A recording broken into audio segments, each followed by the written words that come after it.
제가 그냥 짧게 간증 이건 좀 드리고 싶어서, 저희 교회는 그냥 중선부라고 있어요. 조선족입니다. 교포인데 이분들이 정상적으로 미국은 오지 못합니다.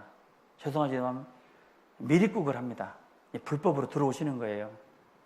그런데 들어오실 때 정말 그냥 못 옵니다. 그냥 브로커를 사야 되는데 그 브로커에게 주는 돈이 5만 불 정도 됩니다. 그러니까 한국 돈으로는 약 4,500에서 5천만 원 정도입니다. 그렇게 해서도 제대로 못 들어오는 분들도 있어요. 어떤 분은, 제가 아는 분은 한 분은 중국에서 출발해가지고 6개월 만에 미국 들어온 분도 있어요. 계속 제3국으로 가서 캐나다로 해가지고 막 사막으로 들어가고 정말 오시다가 죽는 분들 참 많다 그럽니다. 그렇게 해서 어쨌건 돈을 브로커를 사서 오는데 그 돈을 마련하려면 내 가정이 1년 동안 아무것도 안 먹고 모아야 될 돈이에요. 그 돈을 모아서 한 사람 보내는 거기 때문에 그분이 미국에 들어오면 어떻게 하냐면 세븐데이를 일을 합니다. 정말. 왜? 미국은 다 돈이니까, 시간 돈이니까 벌어서 전부 다 중국으로 보내는 거예요. 그래야 그 사람들이 사니까. 또 재미난 거는 미국하고 중국하고는 또 다이렉트로 그 은행이 연결되어 있어가지고요. 미국에서 입금하면 한두 시간 뒤에 중국이 다 탔습니다. 그러니 얼마나 열심히 일을 하는지요. 정말 뼈 빠지게 일을 합니다. 우리 교포들이요. 근데 이분들이 구원을 받게 돼요. 전도를 받아서. 그래, 구원을 받고 나서 가족들을 보니까 돈도 보내줘야 되는 거지만 가족들이 다 지옥 가는 거예요. 그 중선부 모임을 제가 뉴저지 간 지가 지금 2012년도에 갔으니까 지금 8년째 뉴저지에서 가족 교제를 하고 있는데요. 2012년도 가가지고 첫 모임에서, 계속 모임에서요, 중선부 모임하면 눈물로 시작해서 눈물로 끝납니다. 왜냐하면 중국에 있는 가족들을 영혼 때문에 어떻게 하면 좋을까, 그것 때문에 울면서 간증을 해요. 끝까지. 그때마다 제가 할 수 있는, 목사로서 할 수 있는, 그들에게 줄 수 있는 위로와 힘은 딱 한 말씀밖에 없었어요. 왜? 그분들에게 전도하러 중국으로 들어가라면 큰일 나는 거예요. 왜? 들어가자마자 큰일 납니다. 잡혀서 불이익을 굉장히 당할 수도 있고요. 그 돈은 또 어떻게 할 거냐고요. 그러니 들어가지도 못하고 전도는 해야 되겠고, 그래서 돈 보내주고 전화를 합니다. 엄마, 예수 믿어야 되는데. 근데 여러분 알다시피 중국은 공산국가입니다. 무신론국가입니다. 그리고 대부분이 공산당이에요. 공산당. 당원이에요. 당원. 그러다 보니까 그들을 전도한다는 것은 정말 이거는 가서 울부짖어도 될까 말까인데 전화를 어떻게 되겠어요. 그때마다 저는 목사로서 한계를 느꼈었습니다. 어떻게 하면 저들에게 실망하지 않고 전도를 할 수 있을까? 그때 제일 많이 찾은 말씀이 시편 37편이었습니다. 한번 찾아보겠습니다. 시편 37편 4절 5절 말씀입니다. 같이 읽어보시겠습니다. 또 여호와를 기뻐하라. 저가 내 마음의 소원을 이루어 주시리로다. 너의 길을 여호와께 맡기라. 저를 의지하면 저가 이루시고 내 의를 빛같이 나타내시면 내 공의를 정오의 빛같이 하시리로다. 제가 시편 37편 4절 말씀을 제일 많이 찾았습니다. 모임할 때마다 여호와를 기뻐하세요. 왜?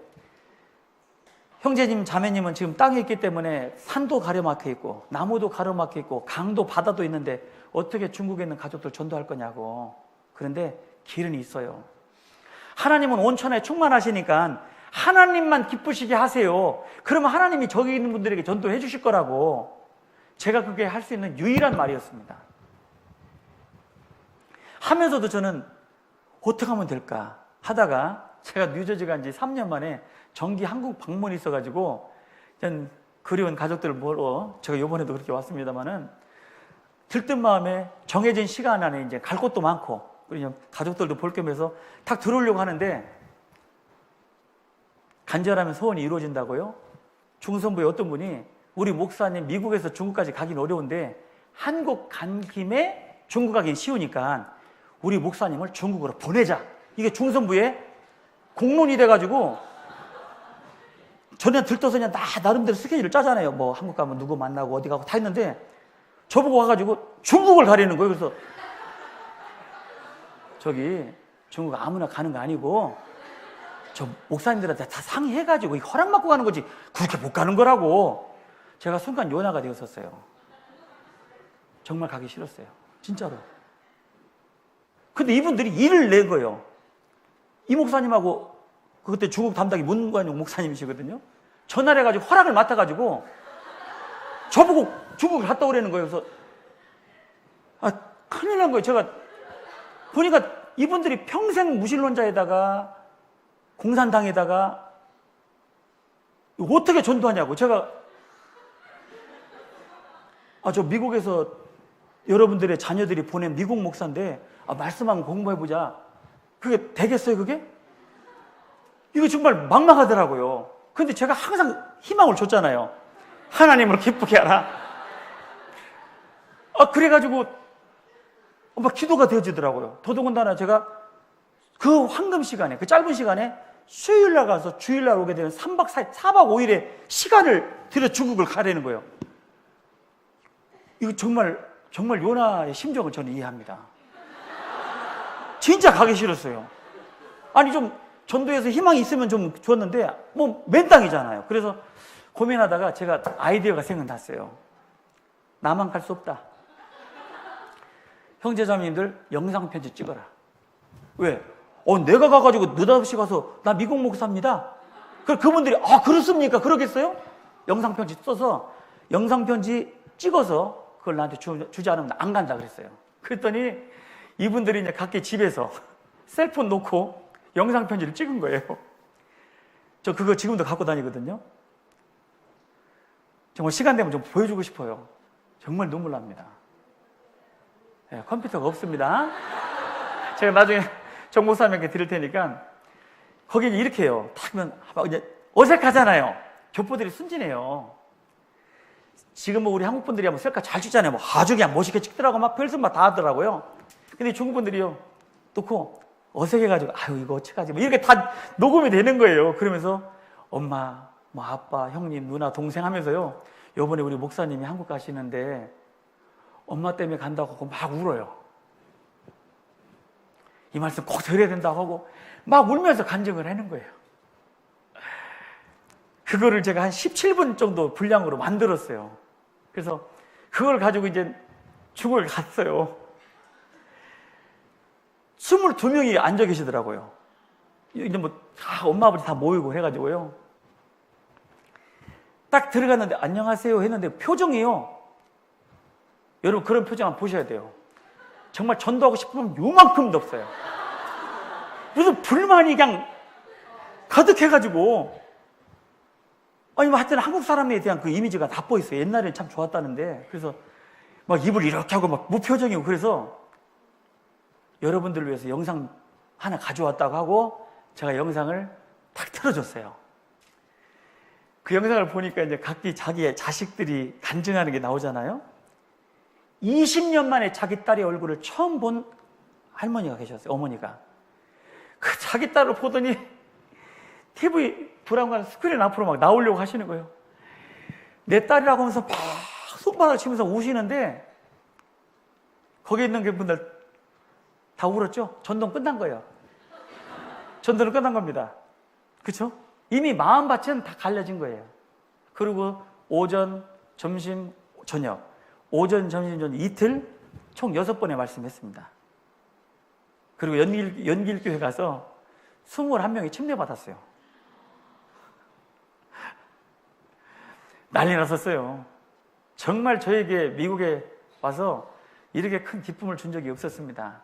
그리고 예정된 그 연길에서는 백두산이 가깝기 때문에 백두산을 그냥 잠깐 갔다 오기로 해가지고 일정을 잡았는데 그래도 여러분 백두산 가보셨습니까? 세상에 백두산을 간다는 거에 막 피곤한 것도 있고 내가 중국 온 이유가 여기 있었어. 전도도 전도고 백두산을 가는구나 하고 막 들떠가지고 있는데 전화가 왔어요. 카톡으로요. 그것도 카톡 그러더라고요. 그래서 딱 받았는데 자매님 한 분이 그 용정이라고 하는 곳이 그 해란강 그 일송정 그 노래 나오는 거기에 제가 가서 거기서 집회를 했는데 거기서 한 40분 떨어져 있는 화룡이라고 있어요. 화룡. 거기에 치매에 걸린 어머니 한 분이 계셨습니다. 그래서 목사님 제가 일정을 알고 있는데 오늘 백두산 간다고 들었는데 안 가면 안 돼요. 막 울면서. 그래서 화룡에 어머니가 계신데 상담 좀 가달라는 거예요. 그래서 제가 뭐라고 대답했겠어요? 안 됩니다. 저 백두산 가야 돼요. 백두산 안 갑니다. 그거 뭐 하러 갑니까, 그거. 걱정하지 마시라고. 내가 화룡 간다고. 그랬더니 그분이 뭐라 했냐면 나중에 돈 벌어서 중국 투어를 시켜주신다 그러는데 지금 6년 됐는데 아직은 없는 것 같습니다. 근데 화룡을 가가지고 어머니 전도하는데 치매 환자인데 참 정말 치매 환자들 아시죠? 10초, 20초 잠깐 이렇게 정신이 있고 그 뒤는 당신 누구요? 이런 식이거든요. 근데 얼마나 더웠는지 한복 더위에 갔잖아요. 그래서 선풍기도 없는 집에 들어갔습니다. 선풍기도. 얼마나 더운지요. 그 치매 환자 전도했는데 진짜 어려웠습니다. 어머니 누구요? 막 이래요. 한참 이야기를 하고. 그래서 그 치매 환자들 길게 상담 못하니까 새 보여주고 신기해요. 신기하잖아요. 아유 신기하대. 이거 하나님이 했어요. 지옥 보여주고 이거 뜨겁게 해서 안 뜨겁게 해서 뜨겁게 해. 이게 지옥이에요. 그러고는 죄복음만 빨리 하는 거예요. 왜냐하면 집중을 못 하시니까. 근데 이분이 당신 피곤하면 그냥 훌떡 누워버려요. 그러면 같이 누워야지 어떻게 해요. 그냥 귀에다 대고 막 하는데 얼마나 땀이 나오는지 그 같이 간 그 자매님 한 분한테 부채를 좀 구해서 좀 부채를 좀 하라고. 근데 부채 놓고 소뚜껑 그 양은 냄비 뚜껑 있잖아요. 그걸 가지고서 부채질을 하는 거예요. 그래서 그거라도 감사해가지고 하는데 이분이 옆에 벽을 쳐가지고 얼마나 큰 양은 냄비 떨어지는 소리 들어보셨습니까? 그 이분이 졸다가 이거 하다가 졸다가 벽을 친 거예요. 그래도 이 할머니가 그럴 땐 더 정신이 있어가지고 부채질 하려면 똑바로 하라고 또 그런 얘기 또 하시고 그래서 또 전도하다가 그래서 뭐 예수님 설명해주고 어머니 쟤 누가 가져갔어요? 하나님이 가져갔다는 이야기를 했어요. 이게 전도가 제대로 된 전도는 아닙니다만은 정말 전도하고 싶었고 어머니 복음 말씀 들었습니다라고 자매님한테 전해주고 싶었기 때문에 어떻게든지 막 얘기를 했어요. 그런데 그 집에 이제 손잡번 되는 분이 그만하세요 그러더라고요. 그래서 그래도 이제 예수님 얘기하고 싶어가지고 어머니 때문에 죽을 사람이 있어요. 죽었어요. 어머니 때문에 돼지 죽었더니 누가 죽었냐니까 예수님 얘기를 못하는 거예요. 예수님 얘기를. 그거 한번 듣고 싶은데 예수님이요 이렇게 하면 그냥 바로 인사하고 나오고 싶은데 그 예수님 얘기를 못하는 거예요. 그래서 아무리 얘기해도 그 예수님 물어보면 예수님이 했다고 그러는데 좀 이따가 이제 어머니 쟤 누가 가져갔어요? 그 예수님을 못하는 거예요. 그래서 제가 이제 옛날 분이니까 패티김의 노래 예예예 그 노래 아냐고 그랬더니 그건 안 돼. 그래서 그 예예예 그랬더니 아 예수님 이러더라고요. 그래서 그 예수님 한 소리 듣고 더 안 물어보고 왜 또 다른 소리 하실까 봐 그거 듣고 나오면서 중국 전도 마치고 돌아오면서요 순간 연화가 됐었지만 아직 멀었구나. 주님이 그토록 원하시는 거는 불붙은 자로서 핫뜨거 하고 다녀야 될 사람인데 그것보다 더 중요한 것이 있는데 나는 그렇게 하지 못했구나 라는 그런 자책을 많이 하면서요 여러분 포기하지 마시고 주님이 지금도 간절히 원하시는 거는 여러분이 뜨거워서 주님의 사랑으로 화상을 입기를 원하시는 거예요.